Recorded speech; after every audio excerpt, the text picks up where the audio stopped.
সাল 1971 আমেরিকার এয়ারলাইন্সের একটি বিমান টেক অফ করার মাত্র কয়েক মিনিট যাওয়ার পর পেছনের সিটে বসা একজন যাত্রী এয়ার হোস্টেসকে তার কাছে ডেকে হাসতে হাসতে তার হাতে একটি চিঠি ধরিয়ে দেয়।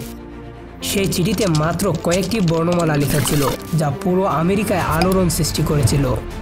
কে ছিলেন সেই যাত্রী এবং কেনই বা এফবিআই আজ পর্যন্ত তাকে মৃত বা জীবিত কোনো অবস্থায় খুঁজে বের করতে পারেনি। খুঁজে পাওয়া তো দূরের কথা, আমেরিকার সবচেয়ে শক্তিশালী গোয়েন্দা সংস্থা গত 50 বছর ধরে ওই যাত্রী সম্পর্কে সঠিক কোনো তথ্য পর্যন্ত বের করতে পারেনি। এই ইন্টারেস্টিং কাহিনী শুরু হয়েছিল 1971 সালের 24শে নভেম্বর পোর্টল্যান্ড বিমানবন্দর থেকে। দেখতে তাকে কোনো বিজনেসম্যান বলেই মনে হচ্ছিল। ওই লোক পোর্টল্যান্ড থেকে সিয়াটলের টিকিট বুক করে সোজা বিমানের দিকে এগোতে লাগলো। তখন আমেরিকায় ডোমেস্টিক ফ্লাইটে কোনো ধরনের কঠোরতা ছিল না, এমনকি যাত্রীদের ব্যাগ চেক করা বা তাদের পরিচয় যাচাই করা হতো না। এটি ছিল নর্থ ওয়েস্ট ওরিয়েন্ট এয়ারলাইন্সের একটি বিমান বোয়িং 727, যেটি মাত্র 45 মিনিটের মধ্যে পোর্টল্যান্ড থেকে সিয়াটলে পৌঁছানোর কথা ছিল। সানগ্লাস লাগিয়ে একটি ব্রিফকেস নিয়ে ড্যান কুপার নামের ওই যাত্রী বিমানে উঠে পড়েন এবং তার পছন্দের সিটে গিয়ে বসে পড়েন। এটি ছিল বিমানের শেষ সিট। সে তার নিজের জন্য ড্রিঙ্কস অর্ডার করে এবং ধূমপানও করতে থাকে। তখন পর্যন্ত সবকিছুই স্বাভাবিক ছিল, কারণ 1971-এ ফ্লাইটে ধূমপানেরও অনুমতি ছিল। ফ্লাইটটি ঠিক দুপুর 2:58 টেক অফ করেছিল। টেক অফের সাথে সাথে ড্যান কুপার পিছনে ফিরে হাসতে হাসতে পাশে বসা এয়ার হোস্টেসের হাতে একটি খাম ধরিয়ে দেন। ওই এয়ার হোস্টেসের নাম ছিল ফ্লোরেন্স শপলার। সে যখন চিঠিটা পড়তে শুরু করে তখন তার পায়ের নিচের মাটি সরে গিয়েছিল। Miss, I have a bomb here and I would like you to sit by me. অর্থাৎ আমার কাছে বম আছে এবং আমি চাই আপনি আমার পাশে এসে বসুন। ফ্লোরেন্স শপলার যখন ড্যান কুপারের পাশে এসে বসে তখন সে তার ব্রিফকেস খুলে, যেখানে 8টি ডায়নামাইটের স্টিক আর একটি রিমোটও ছিল। এসবের কারণে বিমান হাইজ্যাক হয়ে গিয়েছিল আর ড্যান কুপারের মোট 3টি চাহিদা ছিল।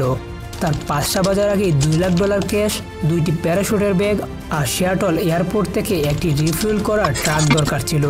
ফ্লোরেন্স শপলারকে এসব বলতে বলতে সে তাকে আরও বলে যে যদি কোনো ধরনের ভুল হয় তাহলে আমি বম ব্লাস্ট করে দেব। ড্যান কুপার ছাড়াও এই বিমানে 35 জন যাত্রী ছিল, যাদের বিমানের পেছনে ঘটে যাওয়া এসব ঘটনা সম্পর্কে কোনো ধারণাই ছিল না।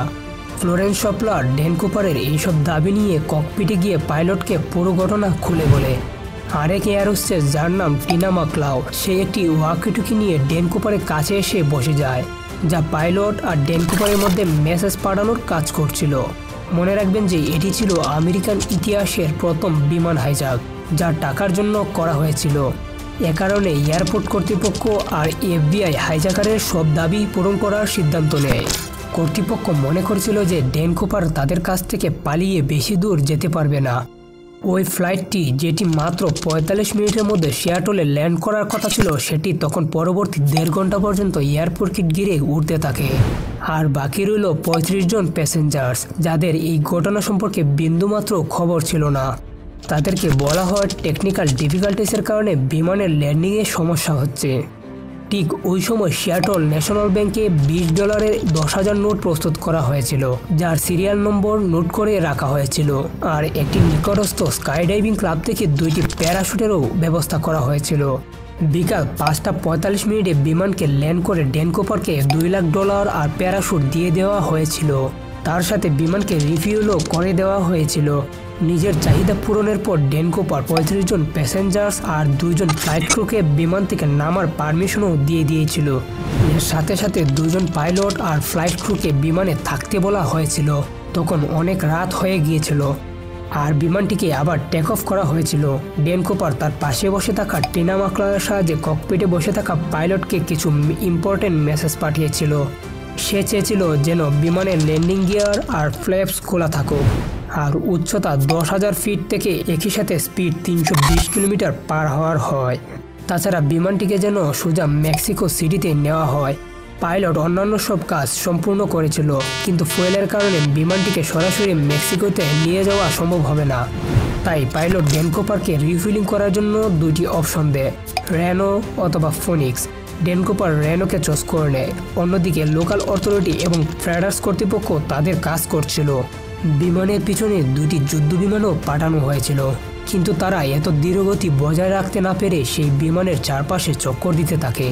রাতের অন্ধকারে বিমানটি রেনোয়ের দিকে রওনা হয়েছিল। তখন ড্যান কুপার তার কাছে বসা টিনা ম্যাকলাউকে ককপিটে যেতে বলে, যেখানে দুজন পাইলট এবং একজন ফ্লাইট অ্যাটেন্ডেন্ট উপস্থিত ছিল। টিনা যখন ককপিটের দরজা বন্ধ করার জন্য ঘুরে, তখন সে শেষ পর্যন্ত একটা জিনিসই দেখতে পেয়েছিল, তা হলো ড্যান কুপার তার কোমরে কিছু বাজছে। এরপর বিমানের সিঁড়ি খুলে ড্যান কুপার সেখান থেকে লাফ দিয়ে দেয়। তারপর থেকে যা হয়েছে তা গত 50 বছর ধরে আজ অবধি ডিসকাস করা হচ্ছে।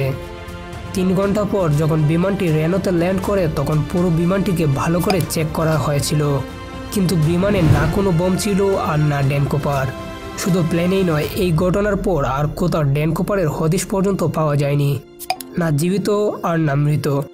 আসলে ড্যান কুপার কে ছিল এবং গোটা আমেরিকার চোখ ফাঁকি দিয়ে সে কোথায় গিয়েছিল, এটি ছিল ফেডারেল ব্যুরো অফ ইনভেস্টিগেশনের প্রথম কেস, যা আজ পর্যন্ত বন্ধ করা যায়নি।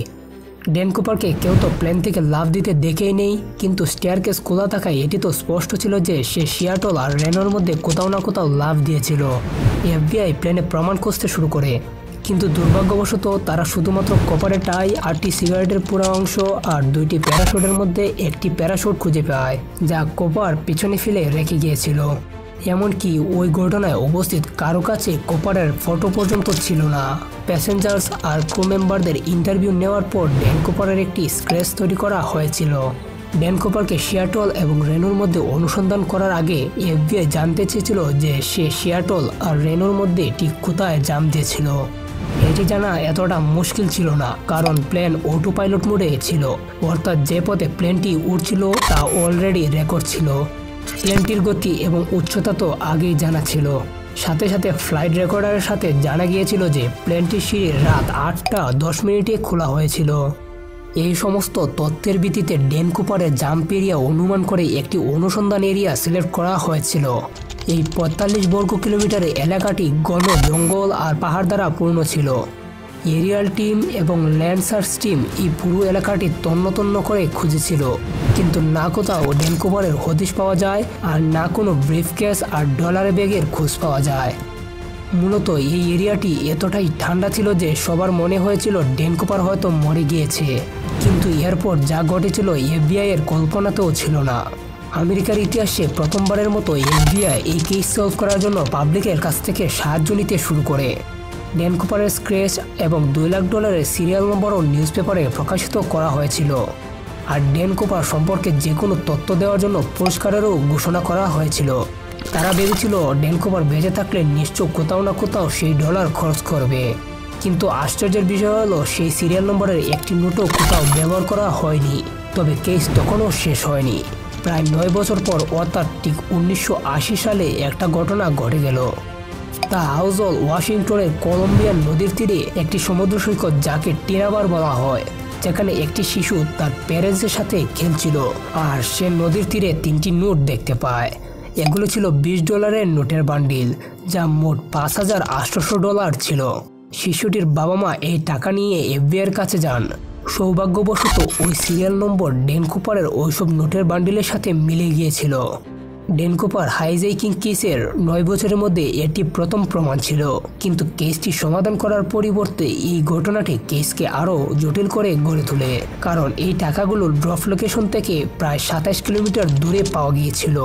প্রথমে তারা যে ভেবেছিল ড্যান কুপারের কাছ থেকে টাকাগুলো হয়তো ড্রপ লোকেশনে অবস্থিত লুইস নদীতে পড়েছিল এবং সেখান থেকে কলম্বিয়ান নদীতে প্রবাহিত হতে হতে চলে গিয়েছিল, কিন্তু পরে দেখা গেল যে কলম্বিয়ান নদী তো বিপরীত দিকে প্রবাহিত হচ্ছে, তাই এই টাকা লুইসভিলার থেকে প্রবাহিত হয়ে টিনাবার বিচে আসা অসম্ভব। এফবিআইয়ের জন্য কেসটি সমাধানের পরিবর্তে আরও জটিল হয়ে উঠেছিল। শুধু তাই নয়, যেখান থেকে টাকাগুলো পাওয়া গিয়েছিল সেখানে 1971-এ কিছু খোদাইয়ের কাজও হচ্ছিল। হাইজ্যাকিং এর 3 বছর পর টিনাবার বিচের এই কিনারা থেকে আরও অনেক টাকা পাওয়া গিয়েছিল। এই নতুন তথ্য থেকে এটা তো স্পষ্ট ছিল যে ড্যান কুপার বা তার কোনো সঙ্গী ইচ্ছাকৃতভাবে কেসটি আরও জটিল করার জন্য টিনাবার বিচে 3 বছর পর এই টাকা পুঁতে রেখেছিল। এই কেস বিষয়ে এফবিআই ড্যান কুপারের মতো দেখতে অনেক লোকদেরকে নিয়ে ইনভেস্টিগেশন করেছিল, কিন্তু এই বিষয়ে কোনো তথ্য পাওয়া যায়নি। বেশ কয়েকটি থিওরি এও বলে যে ড্যান কুপার সম্ভবত একজন ট্রেন্ড আর্মি ছিল, কারণ সে যে প্যারাশুটটি তার সাথে নিয়ে গিয়েছিল তা একটি মিলিটারি প্যারাশুট ছিল, যা ওই প্যারাশুট থেকে কন্ট্রোল করা আরও কষ্টকর ছিল, যা সে প্লেনে রেখে গিয়েছিল। 1980-তে নগদ $5,800 পাওয়া ছাড়া বাকি 9,710টি নোট আর খুঁজে পাওয়া যায়নি। এভিডেন্স হিসেবে এফবিআইয়ের কাছে ড্যান কুপারের এই স্ক্র্যাচ ছাড়া শুধুমাত্র একটি টিকিট ছিল, যাতে সে নিজেই তার নিজের নাম লিখেছিল, আর বাকি রইল এইটাই, যাতে ক্লিফ লেফট সাইডে লাগানো ছিল, যাতে এটা অনুমান করা যায় যে ড্যান কুপার একজন লেফট হ্যান্ডেড ছিলেন। এই কেস যা এফবিআইকে বিগত 50 বছর পর্যন্ত প্রশ্নের মুখে ফেলে রেখে দিয়েছিল। আজও এফবিআই ওয়েবসাইটে এই কেস সম্পর্কে অনেক ডিটেলস আছে, আর এই কেসের ফাইল আজ পর্যন্ত খোলা রয়ে গিয়েছে।